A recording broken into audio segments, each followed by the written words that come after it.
नमस्कार दोस्तों, मेरे चैनल मनोज पांडे मॉन्क में आपका हार्दिक स्वागत है। तो आज हम एजुकेशन पोर्टल में गोपनीय आख्या के अपने दूसरे अध्याय में यह सीखेंगे कि हम प्रवक्ता संवर्ग की गोपनीय आख्याएं एजुकेशन पोर्टल पे किस प्रकार बनाएंगे।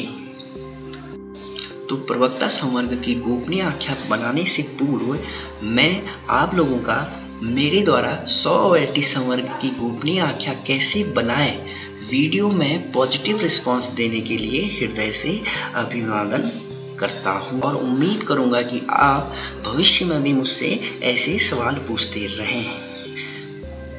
तो चलिए साथियों, शुरू करते हैं प्रवक्ता संवर्ग की गोपनीय आख्याएं बनाना। इसके लिए सबसे पहले हमने क्रोम ब्राउज़र को खोल लेना है। क्रोम ब्राउज़र खोलने के बाद हमें एजुकेशन पोर्टल उत्तराखंड पे सर्च करना है। एजुकेशन पोर्टल उत्तराखंड को सर्च करने के बाद हमें कुछ इस टाइप का एक इंटरफेस प्राप्त होगा, जिसमें हमने एजुकेशन पोर्टल उत्तराखंड गवर्नमेंट पे क्लिक करना है। एजुकेशन पोर्टल उत्तराखंड गवर्नमेंट पे क्लिक करने के बाद हमें कुछ इस टाइप का एक इंटरफेस प्राप्त होगा, जिसमें हमें लॉगिन हेयर पे क्लिक करना है। और लॉगिन हेयर पे जैसे ही हम क्लिक करेंगे तो हमारे पास कुछ इस टाइप का इंटरफेस प्राप्त होगा।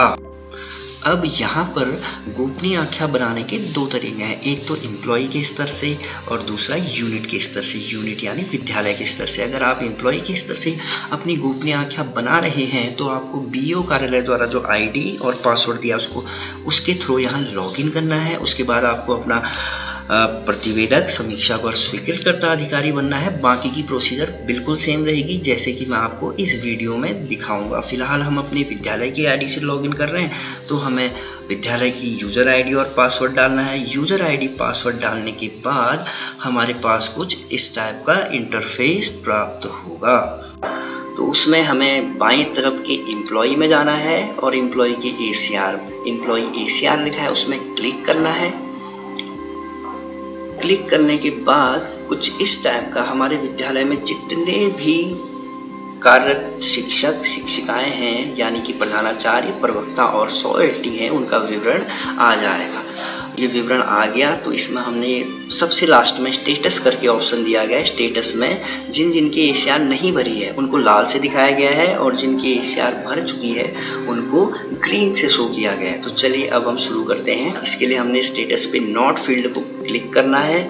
नॉट फील्ड में क्लिक करने के बाद हमारे पास कुछ इस टाइप का इंटरफेस आएगा, जिसमें उस संबंधित अध्यापक अध्यापिका की गोपनीय आख्या का वर्ष, कार्मिक का नाम, पोर्टल आईडी, पद का नाम इत्यादि लिखा होगा। और उसी के नीचे प्रतिवेदक अधिकारी, समीक्षक अधिकारी और स्वीकृतकर्ता अधिकारी जिनके अधीन कार्य किया गया हो उनका विवरण हमें भरना है। अब हमें कैसे पता चलेगा कि प्रवक्ता संवर्ग का प्रतिवेदक, समीक्षक और स्वीकृतकर्ता अधिकारी कौन है? इसके लिए वर्ष 2024 में महानिदेशक द्वारा एक पत्र निर्गत किया गया था, जिसमें विद्यालय में सभी पदों के प्रतिवेदक, समीक्षक, स्वीकृतकर्ता अधिकारियों का विवरण था। आज हम कार्य कर रहे हैं प्रवक्ता संवर्ग में, तो हमें प्रवक्ता संवर्ग का प्रतिवेदक अधिकारी प्रधानाचार्य जी होते हैं, समीक्षक अधिकारी जी खंड शिक्षा जी अधिकारी जी होते हैं और स्वीकृतकर्ता अधिकारी मुख्य शिक्षा अधिकारी जी होते हैं। तो इस जानकारी को ध्यान में रखते हुए अब हम पुनः चलते हैं अपनी गोपनीय आख्या पे। हम गोपनीय आख्या पे जाएंगे तो अब हमें अपना प्रतिवेदक अधिकारी, समीक्षक अधिकारी और स्वीकृतकर्ता अधिकारी जिनके अधीन कार्य किया गया हो उनका नाम पता है। तो हम सबसे पहले प्रतिवेदक अधिकारी भरेंगे। उसके लिए हमने ऐड न्यू पे क्लिक करना है। हम जैसे ही ऐड न्यू पे क्लिक करेंगे हमारे पास कुछ इस टाइप का इंटरफेस प्राप्त होगा, जिस पर हमें ACR की तिथि की भली भांति जांच कर लेनी है कि ACR की तिथि 1/4/25 से 31/3/26 तक है कि नहीं। उसके बाद हम प्रतिवेदक अधिकारी की तिथि की अंकना करेंगे। यह तिथि वही तिथि होगी जिस तिथि में हम अपने ACR की अंकना कर रहे हैं, यानी 1 अप्रैल 2025 से 31 मार्च 2026 से। पद का प्रकार, प्रतिवेदक अधिकारी का जो पद होता है वो टीचिंग का होता है और प्रतिवेदक अधिकारी का, जैसा कि मैंने आपको बताया था कि प्रवक्ता संवर्ग में प्रतिवेदक अधिकारी प्रधानाचार्य होता है, लेकिन यहाँ पर एक लूप है। प्रधानाचार्य किसी भी प्रवक्ता का प्रतिवेदक अधिकारी स्वयं तब होगा जब वो स्वयं एक क्लास 2 ऑफिसर हो, यानी एक वास्तविक प्रधानाचार्य हो। यदि आपके विद्यालय में प्रधानाचार्य नहीं है और प्रभारी प्रधानाचार्य आपके विद्यालय के समस्त कार्यों की देखरेख कर रहे हैं तो आपको उनका मूल पद चढ़ाना है। तो हमारे विद्यालय में भी प्रभारी प्रधानाचार्य हैं, इसलिए मैं उनका मूल पद लेक्चरर अंकित करूंगा। जैसे ही मैं उनका मूल पद लेक्चरर अंकित करूँगा तो उसके नीचे आएगा हमारा जनपद। हमें अपना रिस्पेक्टेड जनपद सेलेक्ट कर लेना है। जनपद सेलेक्ट करने के बाद विकास खंड की बारी आएगी। ये विकास खंड जिस जगह पे आपका विद्यालय स्थित है वो विकास खंड डाल देना है और संस्था का प्रकार आ जाएगा सेकेंडरी। और इसके बाद जैसे ही हम संस्था का प्रकार भरेंगे हमारे पास संस्था अपने विद्यालय का नाम भर देना है। हम अपने विद्यालय का नाम जैसे ही अंकित करेंगे तो अधिकारी का नाम स्वयं प्रदर्शित हो जाएगा। हमें उसे सेलेक्ट करने के बाद अपने डेटा को सुरक्षित कर लेना है कुछ इस प्रकार से। अब जैसे ही हम अपना डेटा सुरक्षित करेंगे तो हमारे प्रतिवेदक अधिकारी देखिए स्वयं यहाँ पर अंकित हो गए हैं। तो प्रतिवेदक अधिकारी की अंकना के पश्चात अब हम समीक्षक अधिकारी की अंकना करेंगे। हमने प्रोसीजर बिल्कुल सेम है। हमने ऐड न्यू पे क्लिक करना है। ऐड न्यू पे क्लिक करने के बाद कुछ इस टाइप का इंटरफेस हमारे सामने प्रस्तुत होगा जिसमें हमने समीक्षक अधिकारी की तिथि की अंकना करनी है। यानी वही तिथि होगी जिस तिथि से हम संबंधित कर्मचारी की गोपनीय आख्या की अंकना कर रहे हैं, यानी 1 अप्रैल 2025 से 31 मार्च 2026 तक। जैसे ही हम इसकी अंकना करेंगे उसके बाद हम समीक्षक अधिकारी के पद का प्रकार भरेंगे। जैसे कि मैंने आपको बताया था कि समीक्षक अधिकारी किसी भी प्रवक्ता का वो ब्लॉक एजुकेशन ऑफिसर होता है और ब्लॉक एजुकेशन ऑफिसर का जो पद होता है वो एक नॉन टीचिंग का पद है, इसलिए हम पद का प्रकार नॉन टीचिंग भर देंगे। इसके बाद आएगा पद। तो पद में हमने ब्लॉक एजुकेशन ऑफिसर को सेलेक्ट करना है। जैसे हम ब्लॉक एजुकेशन ऑफिसर को सेलेक्ट करेंगे तो उसके नीचे लिखा है जनपद। हमें अपना रिस्पेक्टिव जनपद को उसमें सेलेक्ट करना है। जैसे ही हम अपना जनपद सेलेक्ट करेंगे तो उसके नीचे आएगा विकास खंड। ध्यान देने बात ये है कि ये उस विकास खंड की बात कर रहा है जहाँ पर ब्लॉक एजुकेशन ऑफिसर का ऑफिस लोकेटेड है। हमारे यहाँ पर ये यहाँ स्थित है तो मैं इसको यहाँ अंकित कर दूंगा और उसके बाद संस्था का प्रकार आ जाएगा ऑफिस, क्योंकि बीईओ का जो ऑफिस होता है वो एक ऑफिस ही है। और इसके बाद संस्था आ जाएगी। संस्था में हमने ब्लॉक एजुकेशन ऑफिसर माध्यमिक शिक्षा इसको ऐड करना है। जैसे हम ब्लॉक एजुकेशन ऑफिसर माध्यमिक शिक्षा को सेलेक्ट करेंगे उसी के नीचे हमें अधिकारी का नाम स्वयं प्रदर्शित होगा जिसे हमने सेलेक्ट करना है। सेलेक्ट करने के बाद इस डेटा को सुरक्षित कर लेना है कुछ इस तरीके से। जैसे ही डेटा सुरक्षित हो जाएगा हमारी जो एसीआर है उसमें समीक्षक अधिकारी की अंकना भी हो जाएगी कुछ इस तरीके से। तो प्रतिवेदक अधिकारी और समीक्षक अधिकारी की अंकना के बाद अब हम स्वीकृतकर्ता अधिकारी के नाम की अंकना करेंगे। जैसा कि मैंने आपको बताया था कि प्रवक्ता संवर्ग का स्वीकृतकर्ता अधिकारी श्रीमान मुख्य शिक्षा अधिकारी जी होते हैं। तो चलिए अब हम शुरू करते हैं स्वीकृतकर्ता अधिकारी की अंकना करना। उसके लिए सबसे पहले स्वीकृतकर्ता अधिकारी की तिथि हमें डालनी है। यह तिथि वही तिथि है जिस तिथि से हम अपनी गोपनीय आख्या की अंकना कर रहे हैं, यानी 1 अप्रैल 2025 से 31 मार्च 2026 तक। अब पद का प्रकार सीईओ साहब का जो पद है वो नॉन टीचिंग का पद है, इसलिए पद का प्रकार जो आएगा नॉन टीचिंग आएगा और पद आएगा यहाँ पर हम सेलेक्ट करेंगे चीफ एजुकेशन ऑफिसर सीईओ। अब जनपद आपने अपना रिस्पेक्टेड जनपद सेलेक्ट कर लेना है। मेरा पिथौरागढ़ है तो मैं पिथौरागढ़ सेलेक्ट करूंगा। उसके बाद हमें खंड की अंकना करनी है। ध्यान रहे कि यह उस खंड की बात कर रहा है जहाँ पर मुख्य शिक्षा अधिकारी जी का ऑफिस लोकेटेड है, यानी कि हम बिन की यहाँ पर बिन भरेंगे। और संस्था का प्रकार मुख्य शिक्षा अधिकारी की जो संस्था है वो एक नॉन टीचिंग संस्था है, इसलिए उसका प्रकार जो होगा ऑफिस होगा, इसलिए हम संस्था के प्रकार में ऑफिस भरेंगे। उसके बाद हम संस्था भरेंगे। संस्था में हमने भरना है office chief education office Pithoragarh.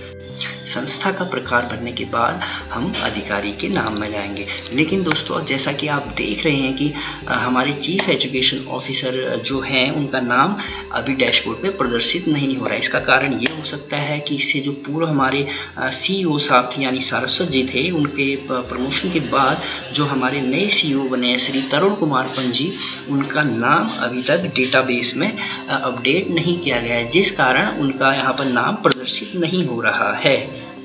यदि आपके जिले में आपके चीफ एजुकेशन ऑफिसर का नाम यानी स्वीकृतकर्ता अधिकारी का नाम अगर शो हो रहा है तो आप उसको सेलेक्ट करेंगे और उसके बाद डेटा को सुरक्षित कर लेंगे। क्योंकि मेरे केस में हमारे जो चीफ एजुकेशन ऑफिसर हैं श्री तरुण कुमार पंजी, उनका नाम अभी यहाँ पर अपडेट नहीं हुआ है, जिस कारण वो शो नहीं हो पा रहा है। तो इसके लिए मैंने अपने उच्चाधिकारियों से बात की। उन्होंने मुझे बताया कि जो उनका पूर्व पद था आप उसी को सिलेक्ट करके यहाँ पर उसको फीड करने और डेटा को सुरक्षित कर निर्देशों के अनुसार ही हम अब प्रवक्ता संवर्ग के स्वीकृतकर्ता अधिकारी का पिथौरागढ़ जिले में अंकना करेंगे। उसके लिए सबसे पहले तिथि आपको मैंने बता दिया है, आख्यागत अवधि ही है और यानी 1 अप्रैल 2025 से 31 मार्च 2026 तक। उसके बाद आएगा पद का प्रकार। मैंने आपको पहले भी बताया कि पद का प्रकार जो सीईओ का होता है, नॉन टीचिंग का होता है, और पद यहाँ पर हम पद लिखेंगे office DEO district education officer elementary. District education officer elementary लिखने के बाद हम अपना रिस्पेक्टेड जनपद लिखेंगे और उसके बाद खंड आएगा। यह वह खंड है जिस खंड में DEO एलिमेंट्री का ऑफिस लोकेटेड है। इसके बाद संस्था का प्रकार, क्योंकि DEO एलिमेंट्री ऑफिस एक नॉन टीचिंग संस्था है तो संस्था का प्रकार जो आएगा वो ऑफिस आएगा। और उसके बाद आएगी संस्था, यानी हमने सेलेक्ट करना है ऑफिस DEO प्रारंभिक शिक्षा। इतना सेलेक्ट करने के बाद हमारे पास श्री तरुण कुमार पंजी का नाम आ रहा है, तो हम जिसको हम सेलेक्ट करेंगे और डेटा को सुरक्षित कर देंगे। तो डेटा सुरक्षित करने के बाद हमारे पास कुछ इस टाइप का इंटरफेस आएगा जिसमें प्रवक्ता संवर्ग के प्रतिवेदक, समीक्षक और स्वीकृतकर्ता अधिकारियों के नाम उनकी गोपनीय आख्याओं में यहाँ पर यूनिट स्तर से दर्ज हो गए। अब यही जो गोपनीय आख्या यहाँ से निकल के एम्प्लॉय के स्तर पे चली जाएगी। तो चलिए साथियों, अब हम प्रवक्ता संवर्ग की गोपनीय आख्याओं की अंकना एम्प्लॉय स्तर से कैसे करते हैं इसके बारे में सीखेंगे। इसके बाद हम इसे लॉग आउट कर देंगे। लॉग आउट करने के बाद हम इस जो कर्मचारी है उसकी व्यक्तिगत आईडी से इसे खोलेंगे। कि उसकी व्यक्तिगत आईडी में उसकी गोपनीय आख्या चली गई है, तो मैं आपको दिखा रहा हूँ कि व्यक्तिगत आईडी से हम इसकी गोपनीय आख्याओं की अंकना कैसे करेंगे। विद्यालय की आईडी से संबंधित सोसाइटी की गोपनीय आख्याओं में प्रतिवेदक, समीक्षक और स्वीकृतकर्ता अधिकारी की अंकना के पश्चात उस संबंधित अध्यापक की गोपनीय आख्या उसकी व्यक्तिगत आईडी में चली जाएगी। इसीलिए अब हम अपनी यूनिट आईडी को लॉग आउट करके उसकी व्यक्तिगत आईडी को खोलेंगे, जैसा कि यहाँ पर मैं कर रहा हूँ। अब हम लॉगिन करने के बाद कुछ इस टाइप का इंटरफेस हमें प्राप्त होगा उस संबंधित उसका। तो हम यहाँ पर जाएंगे एम्प्लॉई ACR में, ई फाइल ACR सेल्फ में जाएंगे। इसके बाद इसमें क्लिक करने के बाद हमें कुछ इस टाइप का इंटरफेस प्राप्त होगा। प्राप्त इंटरफेस में गोपनीय आख्या का वर्ष, कार्मिक का नाम, उसकी पोर्टल आईडी, जन्मतिथि इत्यादि इत्यादि चीजें लिखी होंगी। इसमें हमने सबसे नीचे वर्ष में लिए गए अवकाशों का विवरण भरना है, जिसमें है चिकित्सा अवकाश, बाल्य देखभाल अवकाश, उपार्जित अवकाश, विशेष अवकाश और अन्य अवकाश। तो इनके द्वारा 39 यहाँ पर चिकित्सा अवकाश लिए गए थे, तो हम उसको यहाँ पर फीड कर देंगे। बाल्य देखभाल अवकाश एक भी नहीं लिया गया था, उपार्जित नहीं लिया गया था, विशेष अवकाश यानी स्पेशल लीव भी नहीं ली गई थी और अन्य अवकाश भी नहीं लिए गए थे। तो डेटा को फीड करने के बाद हमें नेक्स्ट सेक्शन में क्लिक करना है। नेक्स्ट सेक्शन में हम जैसे ही क्लिक करेंगे तो यहाँ पर हमें कुछ इस टाइप का इंटरफेस प्राप्त होगा, जिसमें सबसे पहले लिखा है कार्य का विवरण, आख्यागत अवधि 25-26 में किए गए कार्यों का विवरण। ये वर्णात्मक हमें लिखना है और उसके नीचे आएगा परीक्षा फल। सबसे पहले हम लिखते हैं आख्यागत अवधि में किए गए कार्यों का वर्णात्मक विवरण, लेकिन हम यहाँ पर जैसे ही लिखने की कोशिश कर रहे हैं ये हिंदी में टाइप नहीं हो रहा है। इसके लिए हमें एक एक्सटर्नल लिंक का प्रयोग करना पड़ेगा, जिसके लिए हमें क्रोम ब्राउजर खोल देना है। क्रोम ब्राउजर खोलने के बाद हमें गूगल हिंदी इनपुट को सर्च कर लेना है। जैसे ही हम गूगल हिंदी इनपुट को सर्च करेंगे तो हमारे पास कुछ इस टाइप का इंटरफेस प्राप्त होगा, जिसमें हमें गूगल इनपुट उपकरण को ऑनलाइन आजमाएं इसमें क्लिक करना है। जैसे ही हम इसमें क्लिक करेंगे तो हमारे पास कुछ इस टाइप का इंटरफेस प्राप्त होगा, जिसमें हमने यहाँ पर लिखना है, जो भी लिखना है उसे हम यहाँ पर लिखेंगे और उसको यहाँ पर से कॉपी करेंगे और वापस अपनी गोपनीय आख्या में उसे पेस्ट कर देंगे। कार्य का वर्णनात्मक विवरण भरने के बाद अब हम भरेंगे परीक्षाफल को। परीक्षाफल ऑटोमेटिकली दो प्रकार का होगा, एक होगा होम परीक्षा का, एक होगा गृह परीक्षा का। मैं आपको दोनों करके दिखाता हूँ। पहले मैं होम परीक्षा का करता हूँ। क्लास है इनकी 11th, विषय आ जाएगा और परीक्षा में सम्मिलित छात्र हूँ फेल लिख लेना है यहाँ पर, जिसमें से परीक्षा में कुल उत्तीर्ण छात्रों की संख्या यहाँ पर लिखनी है और ऑटोमेटिकली आपका परीक्षा फल यहाँ पर शो हो जाएगा, जिसे हमने डेटा को सेव कर लेना है। डेटा सेव करने के बाद हमारा डेटा हमारी गोपनीय आख्या की परीक्षा फल 25-26 में कुछ इस प्रकार से अंकित होगा। अब मैं आपको बोर्ड परीक्षा का भी करके दिखाता हूँ। इसमें हमने बोर्ड परीक्षा का नाम में बोर्ड लिखना है, कक्षा लिखनी है क्योंकि प्रवक्ता संवर्ग है तो इसलिए 12th आएगा, विषय आएगा जो इनका रिस्पेक्टिव विषय है उसका लिख लेंगे। इसमें कुल छात्र जिनने परीक्षा में सम्मिलित हुए थे और उनमें से जितने उत्तीर्ण हुए थे, ये लिखने के बाद हमें डेटा को सुरक्षित कर लेना है। तो डेटा सेव करने के बाद वह उनका परीक्षाफल जो विवरण था वो उनकी गोपनीय आख्या में कुछ इस प्रकार से अंकित हो जाएगा। हमें नेक्स्ट सेक्शन में क्लिक करना है। नेक्स्ट सेक्शन में क्लिक करने के बाद हमारी गोपनीय आख्या का ये वाला जो कार्य था वो भी पूर्ण हो जाएगा और इसके बाद जो अंतिम कार्य आएगा वो प्रतिवेदक अधिकारी जिनके अधीन कार्य किया गया इनकी तिथि देखनी है और इसके नीचे ही लिखा गया है घोषणा। ये घोषणा उस प्रकार की है, ये have you filled your immovable property returns as due, if yes please mention date. अर्थात कहने का ये संबंध है कि आपने आख्यागत अवधि 1/4/2025 से 31/3/2026 के बीच में यदि कोई अपनी अचल संपत्ति खरीदी है तो उसका यहाँ पर हमने विवरण प्रस्तुत करना है। यदि आपने खरीदी है तो आप हाँ में क्लिक करेंगे और उसके बाद अपने जो रजिस्ट्री है और जो बॉन्ड है उनकी PDF बना के यहाँ पर अपलोड कर देंगे। इन्होंने कोई भी संपत्ति नहीं खरीदी है तो मैं नहीं में क्लिक करूँगा। Have you merge undergone your procedure, ये 50 साल से कम है और इनका जो मेडिकल चेकअप है वो नहीं हुआ है तो इसमें भी हम नहीं कर देंगे। इसके बाद हमें प्रीव्यू फॉर्म पे क्लिक करना है। जैसे हम प्रीव्यू फॉर्म पे क्लिक करेंगे तो हमारे सामने कुछ इस टाइप का इंटरफेस आएगा और इसके बाद इसे हमने फाइनल सबमिट कर देना है। जैसे ही हम इसे फाइनल सबमिट करेंगे तो ये जो गोपनीय आख्या है वो प्रधानाचार्य यानी प्रतिवेदक अधिकारी की गोपनीय आख्या में चली जाएगी। वो अपने रिमार्क्स देंगे, फिर वो उसको वहाँ से फॉरवर्ड करेंगे तो वो समीक्षक अधिकारी के पास चले जाएगा, फिर उसके बाद स्वीकृतकर्ता अधिकारी। इसी तरीके से इनकी गोपनीय आख्या इस वर्ष की ऐसे यूनिट स्तर से और एम्प्लॉय स्तर से इस प्रकार पूर्ण होती है। तो इस प्रकार साथियों हमारी गोपनीय आख्या के दूसरे अध्याय यानी प्रवक्ता संवर्ग की गोपनीय आख्या बनाने का कार्य यूनिट स्तर से और एम्प्लॉय स्तर से यहाँ पर पूर्ण करता हूँ। आशा करता हूँ आपको मैंने जो छोटी डिटेल दी है वो समझ में आएगी। अगर आपको कोई भी डिटेल समझ में ना आए तो आप मुझसे इस बारे में क्वेरी कर सकते हैं। इसी के साथ मैं मनोज पांडे मोंग आपसे विदा लेता हूँ। इस वीडियो में इतनी देर तक बने रहने के लिए आपका हृदय से धन्यवाद।